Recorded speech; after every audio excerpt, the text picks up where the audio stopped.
के 9 पाठ का भावार्थ समझने के लिए। तिखुत तो हम लोग पढ़ तो रहे हैं, अनेक लोगों का उच्चारण अशुद्ध होता है, अनेक लोग उसको मैकेनिकल रूप से किए जाते हैं। तिखुत तो हमारी भाव पूजा है, हम लोग द्रव्य पूजा नहीं करते हैं। तो भाव पूजा में तिखुत तो यानी 3 बार आयाहीणम आदक्षिणा करते हैं, पयाहीणम प्रदक्षिणा करते हैं। जैसे मंदिर में लोग प्रदक्षिणा करते हैं, वैसे 3 बार हम प्रतीक रूप में अपने हाथ को पूरे भाव के साथ ऐसे ऐसे करते ही नहीं रहना है पूरे में, सिर्फ 3 बार भावपूर्वक तिखुत्तो आयाहीणम पयाहीणम। जहाँ करे में आएंगे दोनों घुटनों को झुकाना है और वंदामी में मस्तक झुका करके नीचे जमीन पे मस्तक झुकाया और फिर पुनः सिर ऊपर उठाया। पंचांग झुकाना है। यहाँ पर हम गलती करते हैं, पंचांग में दोनों घुटने और सिर झुकाया, पंचांग नमन हो गया। वंदामी के बाद हम उनका सत्कार करते हैं। नमम सामी, मैं आपको नमस्कार करता हूँ। दोनों हाथ आपके ऐसे रहेंगे सामने भाव रूप में। अगर अरिहंत को करे अरिहंत, गुरु को करे तो गुरु। अपने हाथों में भाव रूप में उनके दर्शन करते जाएं और उनको भाव से नमन करें। नमम सामी, मैं आपको नमस्कार करता हूँ। सक्कारेमी, मैं आपका सत्कार करता हूँ। सम्मानेमी, मैं आपका सम्मान करता हूँ। यहाँ पे लोग सम्मा रेमी बोलता है, ये राजस्थान में कई लोगों की गलती होती है। सम्मा रेमी शब्द नहीं है, सम्मा नेमी, मैं आपका सम्मान करता हूँ। कल्याणम, अब यहाँ से हम उनकी महिमा गा रहे हैं। सत्कार सम्मान हमने किया, अब क्या करना है, आप कैसे हैं गुरुदेव या भगवान। कल्याणम, यहाँ पे भी गलती करते हैं, उच्चारण में कल्याणम बोलते हैं। कल्याणम हिंदी शब्द है, कल्याणम प्राकृत शब्द है। देव्यम, आप देव स्वरूप है। चेय्यम, आप ज्ञान स्वरूप है, चैत्य स्वरूप है, भगवान स्वरूप है। देव्यम चेय्यम पजवा स्वामी, हे स्वामी मैं आपकी पूजा करता हूँ। कैसे, मथेन, मस्तक झुका करके मैं आपको आपकी पूजा करता हूँ, भक्ति करता हूँ। इसमें पहले विधि आ गई, तिखुत्तो आयाहीणम पयाहीणम करेमी में। उसके बाद पंचांग झुका करके बैठना है और भावपूर्वक सत्कार करना है। वंदामी, नमम सामी, सक्कारेमी, सम्मानेमी। और उसके बाद में उनकी गुण महिमा गाई है। कल्याणम, मंगलम, देव्यम, चेय्यम, पजवासामी, मथेन, बंदा। तो तिखु तो जब भी आप पढ़ो उनके अर्थों पे आपका भाव जाना चाहिए। जब शब्द बोले तो सामने आपके उनके अर्थ के भाव आने चाहिए।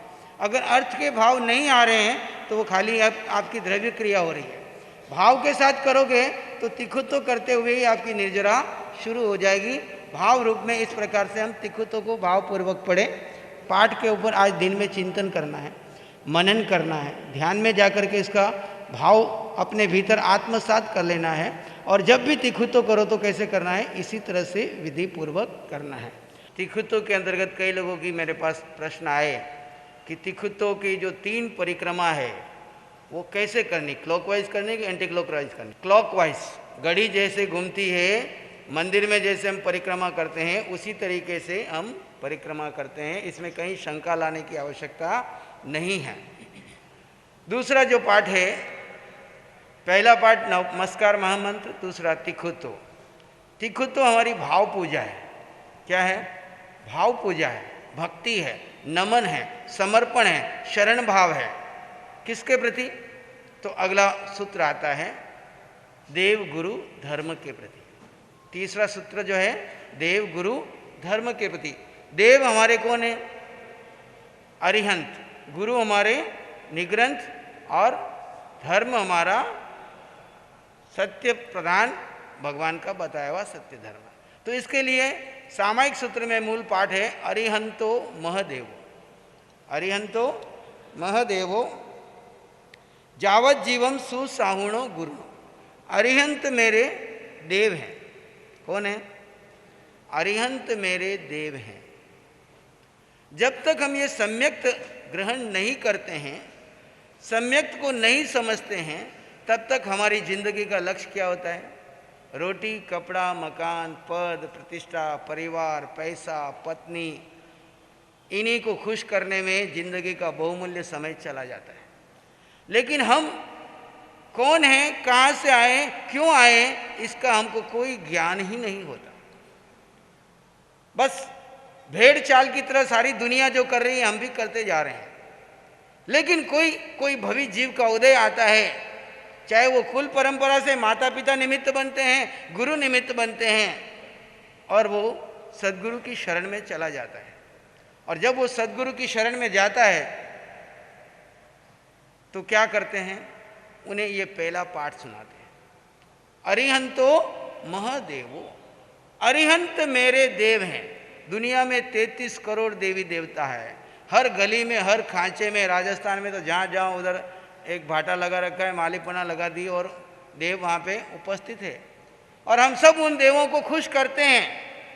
मैं इसका मतलब ये नहीं कर रहा है कि आप उन देवों की आराधना करो, न किसी देव की आराधना करनी है, न उनकी आराधना करनी है। फिर आराधना किसकी करनी है? तो अरिहंतो महदेवो, अरिहंत मेरे देवे। अरिहंत किसे कहते हैं? हमने नमस्कार मंत्र में पढ़ा। लेकिन हमारा प्रयोजन क्या है कि सामायिक सूत्र आप जो रोज कर रहे हैं, केवल परिपाटी के अनुसार पाठ पढ़ के निकल जाते हैं फटाफट, उसको हम क्या करें, भावपूर्वक। जैसे आप अरिहंतो आए तो आपके सामने सिमंदर स्वामी भगवान की धारणा आ जाए, अरिहंत भगवान की धारणा आ जाए, और आपके सामने लक्ष्य आ जाए कि मुझे क्या बनना है, मुझे अरिहंत बनना है। ये भाव आपके भीतर आ जाए, इसलिए आपको ये समझाने का प्रयास किया जा रहा है। अरिहंत जिन्होंने राग द्वेष को जीत लिया, जो हमारे पूजनीय हैं, पूज्य हैं, आराध्य हैं। जब भी अरिहंत का नाम आते ही आपके सामने साक्षात वर्तमान में विचरने वाले, महाविद्य क्षेत्र में विचरने वाले सिमंदर स्वामी आदि 20 विहरमान जी और समस्त केवली भगवंत आपके सामने आ जाए, और आपका लक्ष्य आपको याद आ जाए कि मुझे सशरीर अरिहंत बनना है। पूर्ण अरिहंत अभी इस काल में नहीं बन सकते, लेकिन क्षण क्षण का अरिहंत बनने के लिए आपको ये शरीर मिला है। जिस शरीर के मिलने के लिए आपने वर्षों प्रार्थना की, जन्मों जन्मों तक प्रार्थना की, लंबी यात्रा, निगोद से लेकर के सन्नी पंचेंद्रिय मनुष्य बनने तक, और मनुष्य बनने के बाद भी देव गुरु धर्म की शरण नहीं मिली, लेकिन अब इतनी प्रार्थनाओं के बाद मिला है। तो अब एक ही लक्ष्य, इस शरीर में रहते हुए एक भी क्षण मेरा विभाव में न जाए। अगर कहीं प्रमादवश, आलस्यवश किसी घटना से मैं विभाव में जाने लगूं, तो उसी क्षण मुझे होश आ जाए कि मैं विभाव में चला गया। कौन कराएगा होश? आपकी आत्मा ही। आपको जैसे ही होश आया उसी समय आलोचना करनी है, प्रतिक्रमण करना है, प्रायश्चित करना है, पुनः अपने स्वभाव में स्थित हो जाना है। वो बीता हुआ क्षण भी वापस आ गया, आने वाले क्षण में फिर अरिहंत दशा में जीना है। इसलिए हम न अरिहंत को देव मानते हैं, क्योंकि मुझे भी अरिहंत बनना है। जो हमारे आदर्श है वही हमको बनना है, और सामान्य किसी देव को हम अपना आदर्श नहीं बना रहे। यात्रा के बीच में अगर वो कहीं आ रहे हैं तो हम न उनकी आराधना, न उनकी आशातना, न उनकी विराधना, हम उनको देव को देव रूप में मानते हैं, लेकिन उनकी कोई विराधना नहीं करते हैं। अरिहंतो महदेवो जावत जीवम सुसावणो गुरुणो। अब यहाँ पर एक बात आ जाती है, तो अब अरिहंत को हम देव मानते हैं, तो जो हमारे कुल देव हैं, परिवार के देव हैं और परंपरा के देव हैं, क्या करें हम उनका? हमारी परंपरा में जो कुछ सिस्टम चल रहा है उसकी हम करें या न करें? परिवार की, कुल की जो परंपरा चल रही है उसको चलने दो। आपको उसमें व्यवधान करने की कोई आवश्यकता नहीं है, उनकी आशातना करने की कोई आवश्यकता नहीं है। जो कुल परंपरा से हो रहा है होने दो, लेकिन आपके आराध्य अरिहंत है, क्योंकि आपको अरिहंत बनना है, उनकी विराधना भी नहीं करनी है। तो परिवार की जो सिस्टम चल रहा है वो चलने दीजिए, क्योंकि जो कुल के बड़े हैं, पूज्य हैं आपके, वो भी आपके कुल का क्या चाहते हैं? उत्थान चाहते हैं कि हानि चाहते हैं? वो आपके कुल के उत्थान चाहते हैं, तो हम उनका सत्कार करते हैं। सशरीर अपने माता पिता परिवार सबका हम क्या करते हैं? सत्कार करते हैं। तो समय आने पर हम हरेक को जय जिनेंद्र करते हैं, तो उनका सत्कार करने में कोई नुकसान, आपकी संकित में कोई दोष नहीं लगता, क्योंकि वितराग मार्ग में आगे बढ़ते हुए व्यवहार संकित में हम इन सब का आगार रखते हैं कि ये सब मेरा आगार है, जिससे मेरे परिवार में, जीवन में और उन बड़ों की कोई प्रकार की विराधना हमारे द्वारा न हो। वर्तमान में बहुत सारे लोग इस चीज़ को भूल जाते हैं और फिर कष्ट पाते हैं, और फिर कहाँ मेरा दातार क्या, कहाँ भटकते रहते हैं। अपने परिवार की सारी चीज़ों को तो विराधना करते हैं और वहाँ जाकर के आराधना करते हैं, भक्ति करते हैं और फिर हमेशा के लिए उनके बन करके रह जाते हैं। हमारे आराध्य अरिहंत हैं, अरिहंत की आराधना करते हुए 33 करोड़ देवी देवता आपकी सेवा में आ जाते हैं। वो अरिहंत इतने उच्च कोटि के 64 इंद्र उनकी सेवा करते हैं। एक अकेले लोगस के अंतर्गत सभी देव सेवा करने आ जाते हैं। लेकिन हम आराध्य की आराधना करते हैं, बाकी सब हमारे साथ अपने आप सहज हो जाता है। जैसे जैसे आप साधना में आगे बढ़ोगे, साधना शिविरों में जब आओगे तो आपको इसका अर्थ मालूम पड़ेगा। दूसरा है अरिहंतो महदेवो जावत जीवम, जीवन पर्यंत सुसाधु जो है वो मेरे गुरु हैं। अब साथ में सु शब्द लगाया। साधु तो दुनिया में बहुत हैं, जिधर जाओगे भारत में साधुओं की कमी नहीं है, हर रंग में, हर रूप में, हर वेश में साधु मिल जाएंगे। लेकिन यहाँ बताया सुसाधु। सुसाधु की कसौटी क्या है तो आगे वाली गाथाओं में बताया कि सुसाधु कैसा होगा। तो सुसाधु जो 5 महाव्रत, 5 समिति, 3 गुप्ती की आराधना कर रहे हैं, वितराग मार्ग में आगे बढ़ रहे हैं, वो मेरे गुरु हैं। और धर्म क्या है तो अरिहंतो महदेवो जावत जीवम सुसावनो गुणो जिन पणतम तत्तम, जिनेश्वर भगवान ने जिन तत्वों की व्याख्या की है। तत्व कितने हैं? 9। संक्षेप करेंगे तो कितने हैं? 2। विस्तार करेंगे तो 9, संक्षेप करेंगे 2। कौन से? जीव और अजीव। जीव और अजीव का बोध जिसको हो गया उसको संकित हो गई। सुदर्शन सेठ किसके ज्ञाता थे? जीव और अजीव के ज्ञाता थे। यानी जीव को खाली पढ़ नहीं लिया, थोकड़ा याद नहीं किया। जीव यानी आत्मा, आत्मा का अनुभव किया, आत्मा को आत्मसात किया, आत्मा में रमण किया और जड़ और चेतन का भेद कर दिया। जड़ अलग है और चेतन अलग है। आपके साथ सबसे जुड़ा, नजदीक जुड़ा हुआ जड़ कौन है? शरीर। शरीर कितने हैं? 5 शरीर है। इस औदारिक शरीर की आसक्ति तोड़नी है, कार्बन शरीर को क्षीण कर देना है। क्या करना है? ये जड़ औदारिक शरीर की तो आसक्ति तोड़नी है और कार्बन शरीर जन्मों जन्मों से हम इकट्ठा करके लाए हैं, उसको क्षीण करते चले जाना है। अगर इसको क्षीण करते चले जाओगे तो तत्व को समझ जाओगे। और आगे के जो 7 तत्व है विस्तार में पूरा मोक्ष मार्ग उसमें छिपा हुआ है। जीव, अजीव, पुण्य, पाप, आश्रव, ये तीनों तो है कर्म आश्रव में ही आ जाते हैं। पुण्य, पाप, आश्रव। और संवर, निर्जरा और मोक्ष, बंध और मोक्ष। संवर निर्जरा की साधना करनी है। बंध जब आप पुण्य, पाप और आश्रव को रोक दोगे तो बंध अपने आप रुक जाएगा। और फिर संवर निर्जरा की साधना करोगे तो फल आपका मोक्ष। इन तत्वों के प्रति आपकी श्रद्धान हो। देव गुरु धर्म के प्रति दृढ़ श्रद्धान। अरिहंत मेरे लक्ष्य हैं, सदगुरु मेरे मार्गदर्शक हैं। और चलना किसके ऊपर है? पटरी कौन सी है? रेल किस पे चलती है? तो पटरी क्या है? धर्म पटरी है। धर्म पर चलते हुए अरिहंत बनने तक बीच में अगर कहीं बाधक कोई तत्व आ जाता है, जहां मैं अटक जाता हूं, मैं विवाह में चला जाता हूं, शंकाएं खड़ी हो जाती है, पर मैं आकर्षित हो जाता हूं, वहां तो अच्छा है, ये ठीक है कि ये ठीक है, ऐसे कई प्रश्न खड़े हो जाते हैं। उस समय में किसके पास जाना? अरिहंत तो यहाँ है नहीं, सशरीर अरिहंत अभी वर्तमान में नहीं है, तो उस समय में गुरु के पास जाना है। और गुरु कैसा होना चाहिए? सुसाधु होना चाहिए, स्वयं आत्मबोध को प्राप्त हुआ हो, जड़ और चेतन का खुद वेद ज्ञानी हो, वितराग मार्ग में आगे बढ़ रहा हो, हमसे बहुत कुछ आगे निकल चुका हो। ऐसे सदगुरु को सदगुरु बनाना है। प्रश्न खड़ा होगा गुरु को कैसे पहचाने? दुनिया में लाखों गुरु हैं, तो उसके लिए प्रश्न उत्तर दिया, अरिहंत की भक्ति करते चले जाओ। जब भक्ति में तादात्म्य भाव आएगा तो एक चमत्कार घटित होगा। क्या चमत्कार घटित होगा?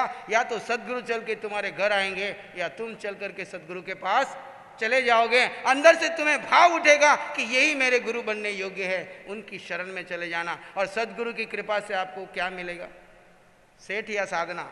सदगुरु की कृपा से साधना मिल गई तो आप साधक बन जाओगे। और साधक एक दिन साधना करते करते क्या बन जाएगा? सिद्ध, बुद्ध और मुक्त बन जाएगा। आप सबको क्या बनना है? सिद्ध, बुद्ध और सशरीर अरिहंत, अशरीर सिद्ध, बुद्ध और मुक्त। जिन्होंने 4 घनघाती कर्मों को क्षय कर लिया, अनंत ज्ञान, अनंत दर्शन, अनंत सुख, अनंत शक्ति को जिन्होंने प्रकट कर लिया, ऐसे अरिहंत भगवान जो अरहत यानी पूज्य हैं। क्यों पूज्य हैं? कि मुझे भी उनके जैसा बनना है। हम खाली उनको खुश करके उनसे अपने संसार चलाने की प्रार्थना नहीं करते। आज तक हम इस मिथ्यात्व में भ्रमण कर रहे थे कि अरिहंत और पंच परमेष्ठी मेरे संसार को ठीक कर देंगे। और यही हमारा मिथ्यात्व है। इसके कारण अनादिकाल से हमने भक्ति भी की पर बदले में मांग क्या की?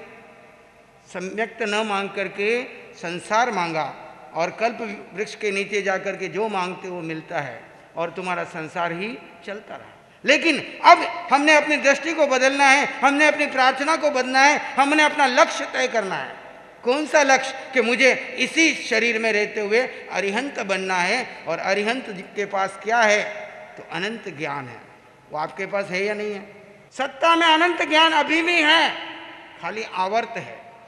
ज्ञानावरण से आवर्त है, ध्यान से, कायसर से, स्वाध्याय से, 12 प्रकार के तपों से उस आवरण को हटाते जाना है, अनंत ज्ञान का अनुभव करना है, अनंत दर्शन, दृष्टि बदलना है। और तीनों लोक में जो हो रहा है उसको दर्शन यानी धारणा भी है, दर्शन यानी दृष्टि भी है, दर्शन यानी श्रद्धा भी है। तीनों बातें इसमें। दर्शन यानी अनंत ज्ञान, अनंत दर्शन वाला अनंत दर्शन। और दर्शन का मतलब हमारी धारणा कि मैं कौन हूँ, मैं आत्मा हूँ, और इस आत्मा के प्रति दृढ़ आस्था, श्रद्धा, इसकी आस्था में कहीं अंतर ना आए। और तीसरा दृष्टि, जो दृष्टि शरीर, इंद्रियों, मन और संसार के ऊपर पड़ी हुई है, अब वो दृष्टि किस पे चली जाए? आत्मा पे चली जाए। और जब आत्मा पे दृष्टि जाएगी तो आपको क्या मिलेगा? अनंत ज्ञान मिलेगा, अनंत दर्शन मिलेगा, अनंत सुख मिलेगा, अनंत शक्ति मिलेगी, जिसके लिए तुम दर दर ठोकर खा रहे हो, भीख मांग रहे हो कि कोई मुझे सुख दे, कोई मुझे शांति दे, कोई मुझे आनंद दे। लेकिन अरिहंत की भक्ति करने से तुम्हें वो दृष्टि मिलेगी कि जो तू मांग रहा है वो सब तेरे अंदर है, बस एक डुबकी अंदर लगा ले। गंगा में डुबकी लगाते ना, सब पाप क्षय हो जाते हैं। इसका मतलब क्या है? वो गंगा नहीं, ज्ञान की गंगा।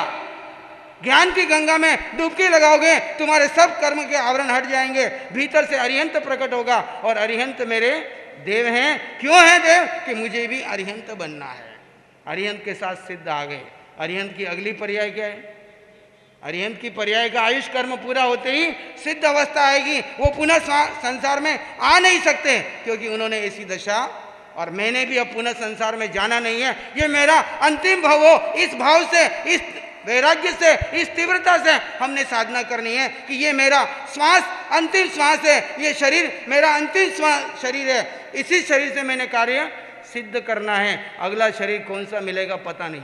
उस समय मेरी दृष्टि कौन सी होगी, उस समय मेरे आसपास वातावरण कैसा होगा, उस समय मेरे साथ क्या होगा, मुझे नहीं पता। ये सांस मेरी अंतिम है। अगली सांस गारंटी कार्ड लायो है किसी के पास?